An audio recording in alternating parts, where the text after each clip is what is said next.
whistles and growls, beery singing, and the breaking of glass. A wooden sign hung over the end of the passage. 2 words had dried in dribbles. Rat's Castle. There were no rats and no castle. Rather, the passage led to a dilapidated coaching inn, a lamp-lit courtyard surrounded by crooked balconies, hanging gutters, windows without glass, and roofs without tiles.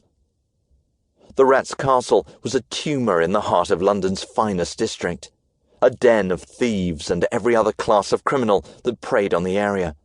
The cracksmen and magsmen, the footpads and garrotters, the till-lifters, dog-snatchers, and regular old housebreakers that prowled the streets of Mayfair when the lamps went out.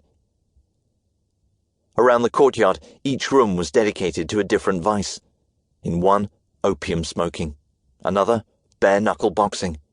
In a corner room, the room to which the hogman waddled with his wire cage, there was crow-fighting. But the loudest cheers came from the inn's tavern. Inside, a dwarf danced on the bar, dressed in a costume of rat skins and old wigs.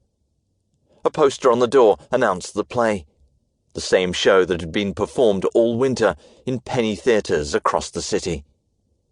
The savage spectacle of Wild Boy, being the horrid history and horrific deeds of the boy monster that terrorized London. Wild Boy.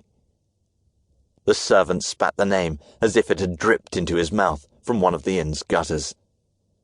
A few months ago, this city had been gripped by the fear of a circus freak called Wild Boy and an acrobat named Clarissa Everett. They were thought to be killers, savages. They still were by many people. The servant's lips curled into a sneer. He would show them something to really fear. But first, a test, and perhaps a little fun. He unhooked a lantern from the wall and made his preparations. "Excuse me," he called. He raised the light, putting himself in silhouette, the top-hatted, well-tailored shape of an affluent gentleman. He tried to look like an easy target, lost and scared, and ripe for robbing. The hogman licked his lips. "Lost, are you, mister?" "I am the servant." The hogman gave another childlike giggle. He came closer, feet crunching in the snow. "That's so. Your master hiding around here, is he?" "He is not here. Not yet." "On his way, then?" "You should not have put that bird in a cage." The hogman's pig-slit eyes widened to black beads. He marched so close that flecks of his spit sizzled against the servant's lamp. "Don't you tell me my business.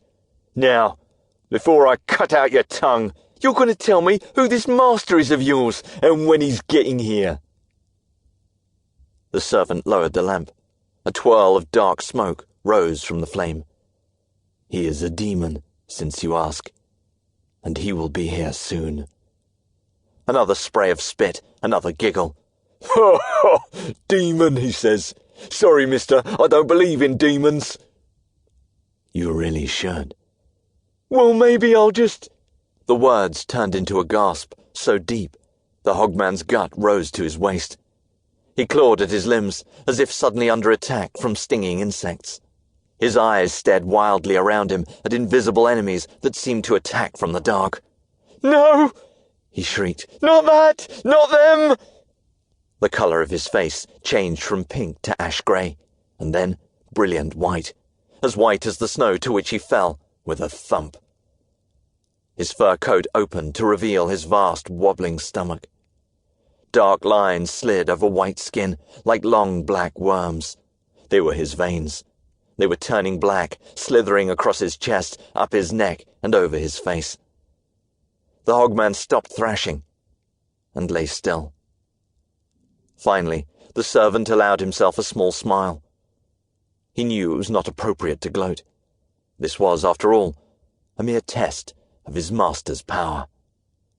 But how it had worked! How well it had worked!